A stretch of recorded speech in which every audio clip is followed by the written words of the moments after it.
सीटों पर आगे जाती हुई साफ तौर पर नजर आ रही है। वहीं अब बड़ी आपको अपडेट बता दें, अमित शाह ने महाराष्ट्र चुनाव परिणाम पर अपनी बात को रखा। सीएम एकनाथ शिंदे और डिप्टी सीएम से फोन पर बात की है। अजीत पवार और देवेंद्र फडणवीस को भी इस दौरान बधाई दी गई है। तो अमित शाह ने महाराष्ट्र चुनाव परिणाम पर बधाई दी है। तो अब कहीं ना कहीं महाराष्ट्र में एक जीत आप कह सकते हैं। सीएम एकनाथ शिंदे और डिप्टी सीएम से बातचीत की गई अमित शाह के द्वारा। तो वहीं अजीत पवार और देवेंद्र फडणवीस को भी बधाई दी गई है। एकनाथ शिंदे ने भी अपनी बात को रखा और अब देखिए उस पर ही अपडेट सामने आता है। यहां पर अमित शाह ने भी फोन पर बात की सीएम एकनाथ शिंदे से और इसके साथ ही अजीत पवार और देवेंद्र फडणवीस को भी बधाई दी है। तो महाराष्ट्र में कहीं ना कहीं बीजेपी की ये जीत, एनडीए की ये जीत, महायुति की जीत इसको माना जा रहा है। और ऐसे में पहले सीएम एकनाथ शिंदे सामने आते हैं और अपनी बात को रखते हुए बधाई देते हुए नजर आते हैं। और महायुति में शामिल तमाम दलों को उन्होंने बधाई दी थी, आभार व्यक्त किया था और साथ ही कहा था कि जनता ने हमारे काम का हमें इनाम दिया है। और अब उस पर अपडेट ये कि अजीत पवार और देवेंद्र फडणवीस को भी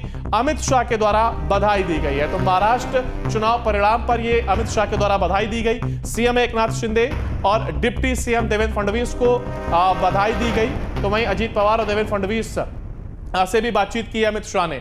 तो देखिए ये कहीं ना कहीं परिणाम और बीजेपी की ये जीत, एनडीए की ये जीत, इसको देखा जा रहा है। तो जो अगर हम बात करें झारखंड की, तो वहीं झारखंड में कांग्रेस में गठबंधन 50 सीटों पर फिलहाल आगे दिखाई दे रहा है और झारखंड में एनडीए 30 सीटों पर आगे है। झारखंड में जरूर इंडिया गठबंधन बढ़त बनाता हुआ दिखाई दे रहा है और एक जेएमएम एक बड़ा फैक्टर बनकर यहां पर उभरा। और ऐसे में झारखंड की सभी 81 सीटों पर जो रुझान सामने आए उसमें इंडिया गठबंधन बढ़त बनाता हुआ दिखाई दे रहा है। तो झारखंड रुझानों में कांग्रेस गठबंधन प्रमुखता से आगे बढ़ रहा है। जो रुझान है वो यही कहते हुए नजर आ रहे हैं। झारखंड में कांग्रेस बढ़त ले रहा है और झारखंड में एनडीए 30 सीटों पर फिलहाल आगे है। झारखंड की बात की जाए तो यहां पर बीजेपी, आजसू और जेडीयू जो कि एनडीए का हिस्सा है, वहीं एलजेपी चिराग पासवान की हम अगर बात करें तो एक सीट उनकी भी है। और ऐसे में ये मिलकर